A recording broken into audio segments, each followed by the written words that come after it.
You can know a lot of Spanish, but still have a hard time making conversation if you don't know certain keywords.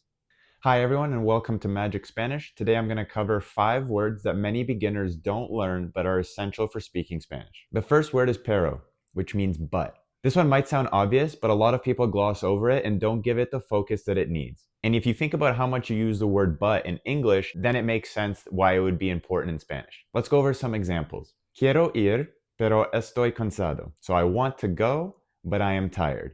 Another example, quiero aprender español, pero no tengo mucho tiempo. I want to learn Spanish, but I don't have much time. Pero is a super important transition word and can be used in so many different sentences. Without using pero, your Spanish can sound stiff and unnatural. The same way your English would sound funny if you never use the word but. The next one is porque, which means because. This is another one that might sound obvious, but many beginners tend to answer questions without explaining why. And to say why, you need to use porque. For example, no voy porque trabajo mañana. I'm not going because I work tomorrow. Somebody was asking, are you going tomorrow? You could just say, no, tengo trabajo. No, I have work. But a more complete and fluid sentence would be to say, no voy porque trabajo mañana. I'm not going because I work tomorrow. Another example, estoy aquí porque quiero practicar. I am here because I want to practice. Again, it's more complete than just saying quiero practicar. You give more context and say estoy aquí porque quiero practicar. I am here because I want to practice.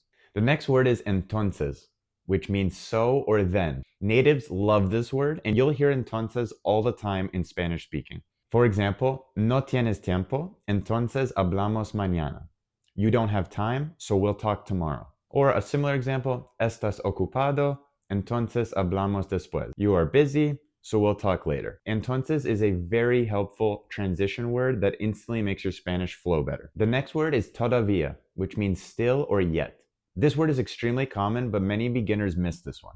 For example, todavía no entiendo. I still don't understand. Todavía no entiendo. Another one, todavía estoy aprendiendo.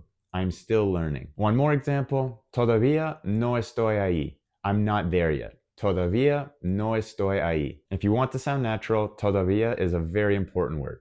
The last word is aunque, which means even though or although. This is a word that I myself missed in the first couple years I was learning Spanish. I just didn't come across it, and it turns out that it's actually a very useful word when you want to speak in fluent sentences. For example, voy a estudiar aunque estoy cansado. I am going to study even though I am tired. Another example, aunque somos amigos, no hablamos mucho. Although we are friends, we don't talk much. Another example, aunque es difícil, vale la pena.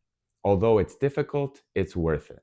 This word is really important to express real thoughts and feelings and not just textbook sentences. So, if you want to really improve your Spanish, make sure you do not miss those 5 words. They are often overlooked by beginners, but they are extremely important to speak Spanish well.